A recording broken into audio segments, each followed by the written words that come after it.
সবই শেখ আছে বাংলাদেশে, আব্বাসী প্রস্তুত আছে, ডাকেন।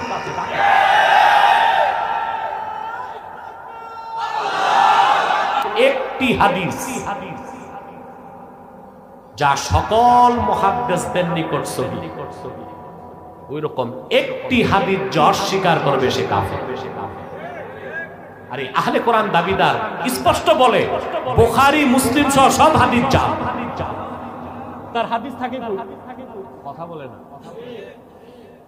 তাহলে ঈমান হচ্ছে কোরআনকে বিশ্বাস করতে হবে, সব সহিহ হাদিসকে বিশ্বাস করতে হবে, সুন্নাত পালন করতে না পারলেও বিশ্বাস করতে হবে, ঠিক কিনা বলেন?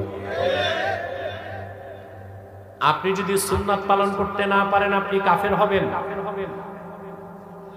অস্বীকার করলেন। আবু হানিফা রাহমাতুল্লাহ, ওনার ডান হাত ছিল আবু ইউসুফ। আব্বাসীগণ যখন বাগদাদ থেকে অর্ধেক পৃথিবী শাসন করত, তখন বাগদাদের কাজীউল কুজাত ছিল ইমাম আবু ইউসুফ। উনি একদিন এজলাসে বসে রায় দিচ্ছেন, রায় দিতে দিতে এক পর্যায়ে তিনি বললেন, ইন্না রাসূলুল্লাহি সাল্লাল্লাহু আলাইহি ওয়াসাল্লাম কানা ইউহিব্বুদ দুব্বা ফা আনা উহিব্বুদ দুব্বা।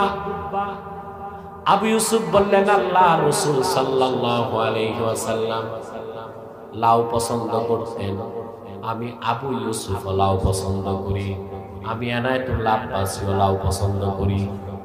আপনারা তবে বাঙালি লাউ খেতে জানে না, এই দামি জিনিসটা নষ্ট করে চিংড়ি মাছ আর লেংড়ি মাছ দিয়া, শুটকি দিয়া নষ্ট করে ফেলে। হাদিস শরীফে এসেছে লাউ খাওয়া সুন্নাত গোশত দিয়া। কি দিয়ে? কিসমত খারাপ, গোশতের দাম গেছে বেড়ে। এখন তো আমি একটা নিউজে দেখলাম, গরিব মানুষ ঢাকায় মাছ কিনতে পারে না, মাছের কাঁটা কিনতেছে। কি কিনতেছে? বড় মাছ কেটে বড় লোক নিয়ে যায়, শুধু কাটা মাথা লেঞ্জাটা 15 টাকা কেজি গরিব কিনে নিয়ে যায়। যাক, রমজান মাসে ট্রাই করবেন, গোশত দিয়া লাউ খাবেন। পারবেন না ইনশাআল্লাহ? এক যুবক পাশেতে বলছে, লা উহিব্বুদ দুব্বা, আমি লাউ পছন্দ করি না। লাউ খাওয়া হারাম তাও বলে নাই, লাউ খাওয়া সুন্নত নয় তাও বলে নাই। সে বলছে আমি লাউ পছন্দ করি না। ফাতওয়ার কিতাব সাক্ষী দেয়, ফাআমারাল ইমামু বিকাতলিহি ফাতাবার রাজুলু ফাওরা। আবু ইউসুফ তাৎক্ষণিক ফতোয়া দিবেন, লাউ খাওয়া সুন্নাত শোনার পর যে বলছে লাউ পছন্দ করি না তার গর্দান উড়ায়। তাৎক্ষণিক সে তওবা করার পর আবু ইউসুফ তাকে ছেড়ে দিয়েছেন। তাহলে ঈমান বুঝতে হবে, কোরআন শরীফ বিশ্বাস করতে হবে, সব হাদিস বিশ্বাস করতে হবে, সব সুন্নতকে বিশ্বাস করতে হবে, এটা ঈমান। বুঝছেন? জিটাও ঠিক মতো করলাম। এরপর ওয়া আমিলুস সালিহাত, ঈমানের পর আল্লাহ কি দিবেন? নেক আমল। নেক আমল আমাদের দেশের লোক বুঝে না। সেজন্য দেখা যায় যে 30 বছর যাবত নামাজ পড়ে, সেই আবার সুযোগ পেলে সুদ খায়। নামাজও পড়তেছে, পাল্লায় ওজনে কম দেয়, নামাজ পড়তেছে, তার ভাইকে মিথ্যা মামলা দিয়া কষ্ট দেয়। নামাজও পড়তেছে, আবার বিচার আচারে গেলে সুযোগ পেলে 2 দিক থেকে বাইপাসও করে। ঠিক কিনা? নামাজ ঠিক, নামাজ ঠিক। আসর থেকে বিচার শুরু, মাগরিবের আজানে বিচার রেখে মসজিদে গেছে, মাগরিবের পরে এসে প্যাকেট পকেটে নিয়ে বাড়ি গেছে। তার মানে লোকটা নেক আমল বুঝে নাই। নেক আমল, হাফেজ জালালউদ্দিন সুয়ুতী নেক আমলের ব্যাখ্যায় বলেছেন, নেক আমল আমলে সালেহ হচ্ছে ইমতিসালুল আওয়ামির ওয়া ইজতিনাবুন নওয়াহি। ঈমান আনার পরে কোরআন হাদিসের সব হুকুম মানা আর সব নিষেধ ছাড়া, তার নাম আমলে সালেহ। অর্থাৎ আপনি নামাজ পড়বেন, সুদ খাবেন না, রোজা রাখবেন, ঘুষ খাবেন না, হজ করবেন, মিথ্যা বলবেন না, জিকির ফিকির করবেন ঠিক, গীবত শিকায়ত করবেন না, হুকুমগুলো মানবেন, নিষেধগুলো ছাড়বেন, তার নাম আমলে সালেহ। বলুন সুবহানাল্লাহ। করবেন? তিন নাম্বার কর্মসূচি ওয়াতাওয়াসাউ বিল হক। ইমাম বাগাবী তাফসীর মাআলিমুত তানজিলে লেখেন ওয়াতাওয়াসাউ বিল হক আই আওসা বা'দুহুম বা'দাম বিল হক। পরস্পর পরস্পরকে সত্যের দাওয়াত দিল। কিসের দাওয়াত? সত্যের দাওয়াত আছে আমাদের দেশে। সত্যের দাওয়াত কোথায় কোথায় হবে? সত্যের দাওয়াত হতে হবে মাহফিলের মঞ্চে, সত্যের দাওয়াত হতে হবে মসজিদের মিম্বরে, সত্যের দাওয়াত হতে হবে পীরের খানকায়, সত্যের দাওয়াত হতে হবে জাতীয় সংসদে। আমাদের দেশে কি সব জায়গায় হয়? মাহফিলের মঞ্চে কিছু হয়, তাও আবার বক্তারা জিম্মি। স্টেজে উঠলেই এসে কমিটির লোক কানে মন্ত্র পড়া দেয়।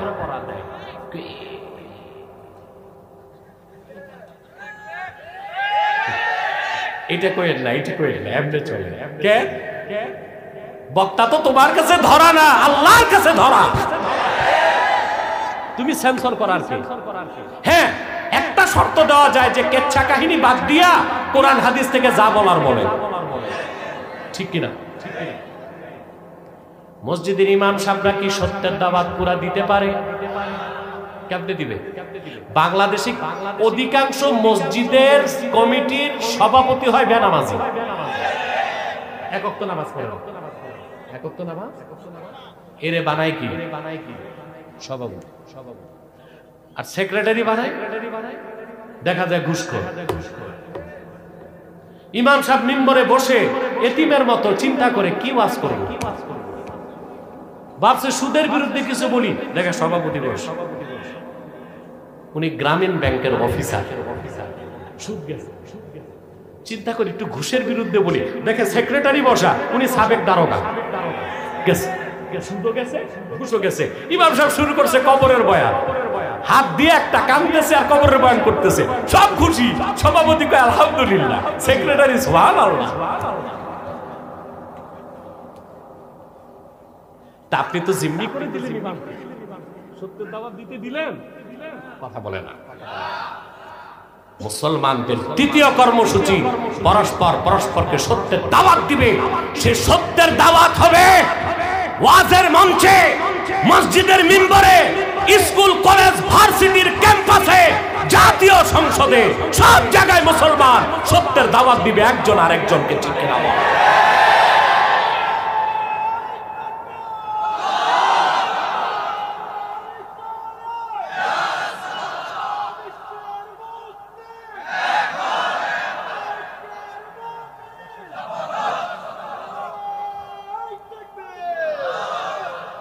আল্লাহ কবুল করুন, আল্লাহ মঞ্জুর।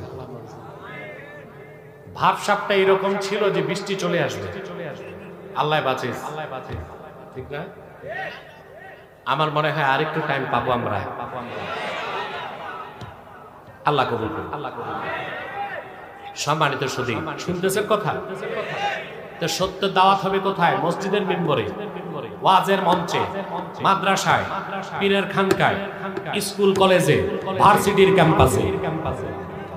স্কুল কলেজে সত্যের দাওয়াত আছে।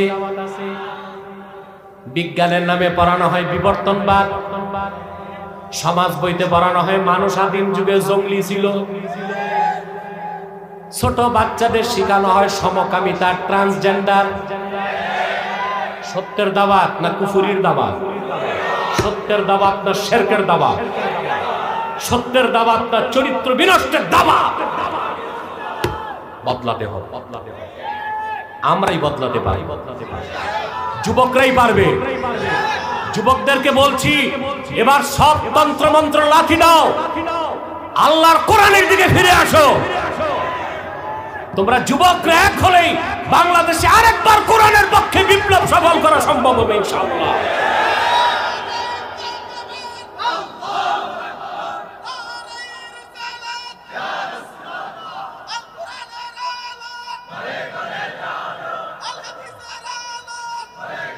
সম্মানিত সুধী, 4 নম্বরে আল্লাহর নির্দেশ ওয়াতাওয়াসাউ বিস-সাবর, পরস্পর পরস্পরকে সবর, ধৈর্যের উপদেশ দিল। সুবহানাল্লাহ।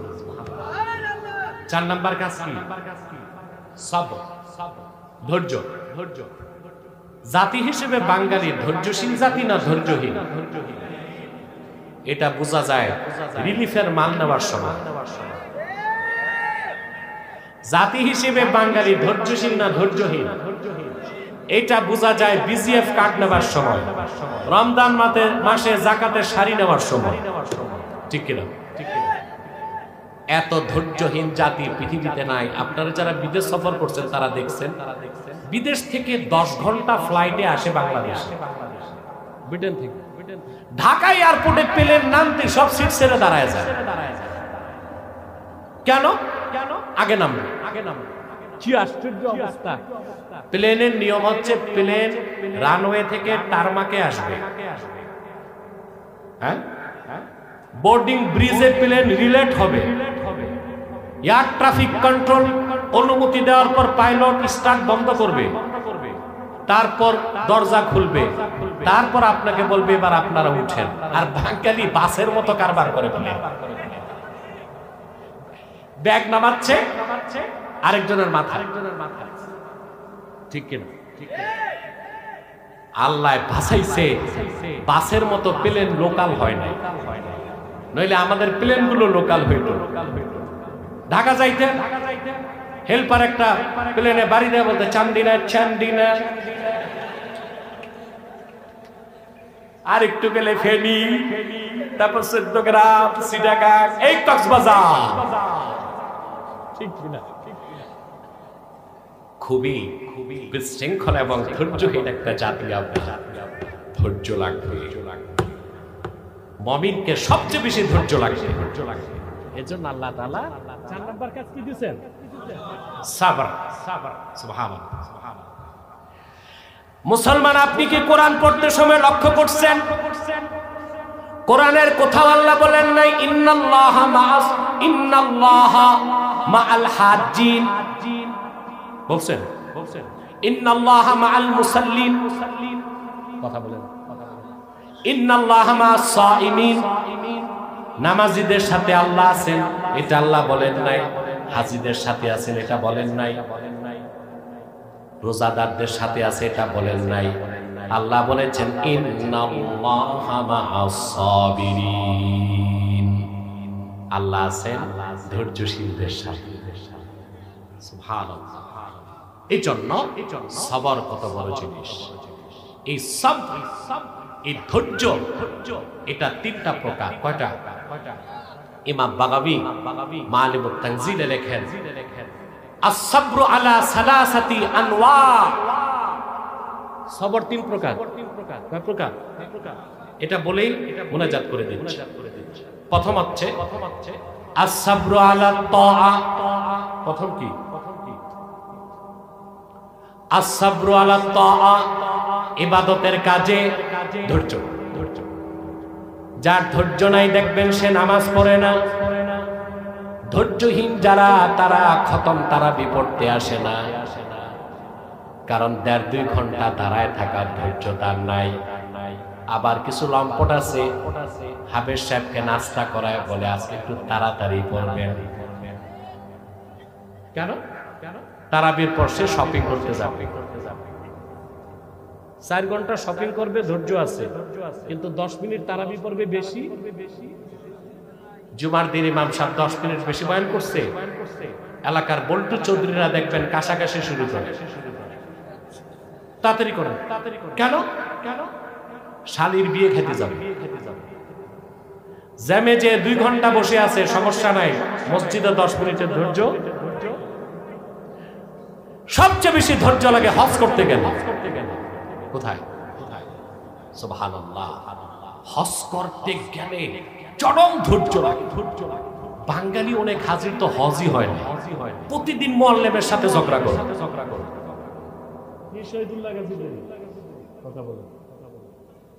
হ্যাঁ, শহীদুল্লাহ গাজীপুরি উনি তো হাজিদের খেদমত করে।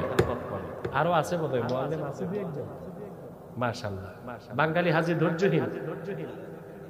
প্রতিদিন মুআল্লিমদের সাথে ঝগড়া। কি নিয়া?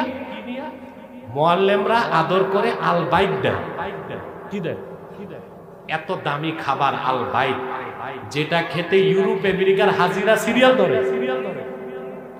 বাঙালি আল বাইত পায়া বলে কি দিলেন, একটু আলু ভর্তা দেওয়া যায় না? বেকুব হাজি হজ করতে যায়ও আল বাইত পছন্দ হয় না, সে আলু ভর্তা খায়। আরাফাতে কতবার দেখলাম হাজিরা মারামারি করে, দেখেন না? তো মারামারি করলে হজ আর থাকে? কথা বলেন, দম ওয়াজিব হবে না? বলেন নামাজে ধৈর্য লাগে, রোজায় ধৈর্য লাগে, হজ করতে ধৈর্য লাগে, সবচেয়ে বেশি ধৈর্য লাগে জিহাদের ময়দানে। এটা হচ্ছে আস-সাবরু আলা তাআত। দ্বিতীয় প্রকার হচ্ছে আস-সাবরু আলাল মাসায়েব, মুসিবতের সময় ধৈর্য ধরা। তবে মুসিবতে কখন? হাদিস শরীফে এসেছে, আল্লাহর হাবিব ইরশাদ করেছেন, আস-সাবরু ফি আউয়ালি সাদমা, বিপদের প্রথম মুহূর্তে ধৈর্যটাই সবর। আপনার বাবা মারা গেছে, 3 দিন কাঁদলেন, চতুর্থ দিন ধৈর্য ধরলেন, এটা তো এমনি ধৈর্য আসবে, ঠিক না? 3 নাম্বার হচ্ছে আস-সাবরু আনিল মাআসি, গুনার কাছ থেকে বাঁচতেও ধৈর্য লাগবে। কি লাগবে? কথা বলেন। যুবক একটা, তার বন্ধু গাঁজা খায়। কি খায়? এখন তো নেশায় বাংলাদেশ। যুবকরা ড্রাগ অ্যাডিক্টেড হয়ে যাচ্ছে। আগে খেত ফেন্সিডিল, ট্যাবলেট, তারপর আসছে ইয়াবা, এখন আসছে বোধহয় বাবা। যেই পরিবারে একটি ছেলে নেশাগ্রস্ত, ওই পরিবার ধ্বংস করতে আর কোনো শত্রু লাগে না, ঠিক না? যুবকদেরকে বলবো, আল্লাহর ওয়াস্তে নেশার মতো জঘন্য হারাম কাজ থেকে বাঁচো। এটা জীবন যৌবন সব ধ্বংস করে, চরিত্র নষ্ট করে, এক পর্যায়ে মানুষকে বেঈমান বানায় দেয়, ঠিক কিনা? নেশার বিরুদ্ধে, ড্রাগের বিরুদ্ধে, মাদকের বিরুদ্ধে আপনাদের শক্ত অবস্থান গ্রহণ করতে হবে। পারবেন না ইনশাআল্লাহ? যদি দেখেন মাদকাসক্ত ব্যক্তি তার বার্তার সাথে পারে না, এলাকার যুবকরা মিলে ওইটারে ভালো মতো পিটায়া নির্বাসন কেন্দ্রে দিবে। কোথায়? তবে আমার দৃষ্টিতে মাদক ব্যবসায়ীর চেয়ে বড় অপরাধী, মাদক আসক্তের চেয়ে বড় ব্যবসায়ী, বড় অপরাধী মাদক ব্যবসায়ী। সিন্ডিকেট, মাদকের সিন্ডিকেট যারা নারায়ণগঞ্জে আছে না নাই? যারা মাদকের ব্যবসা করে, ওদের ছেলেরা মাদক খায় না, ওদের ছেলেরা বিলাতে পড়ে। আমার দেশের গরিবের সন্তানগুলোকে মাদক দিয়ে যারা ধ্বংস করে, মাদক ব্যবসায়ীদেরকে ফাঁসিতে ঝুলায় দেওয়া দরকার। ওরা টাকা কামাই করছে। মাদক ব্যবসায়ীদের হাত খুব লম্বা, সম্পর্ক তো মাফিয়ার সাথে। কার সাথে? ও কিন্তু মাদককে ধরে না, ইয়াবা খায় না, ওর ছেলেরা রাখছে বিদেশ। কোথায়? টাকা কামাই করছে, আর আমার দেশের যুবকদেরকে ধ্বংস করছে। শরিয়া মোতাবেক এদের শাস্তি হওয়া উচিত, মৃত্যুদণ্ড, ঠিক কিনা? এই 4টা কাজ করবেন তো ইনশাআল্লাহ। ওয়াল আসরি ইন্নাল ইনসানা লাফি খুসর إلا الذين آمنوا وعملوا الصالحات وتواصوا بالحق وتواصوا بالصبر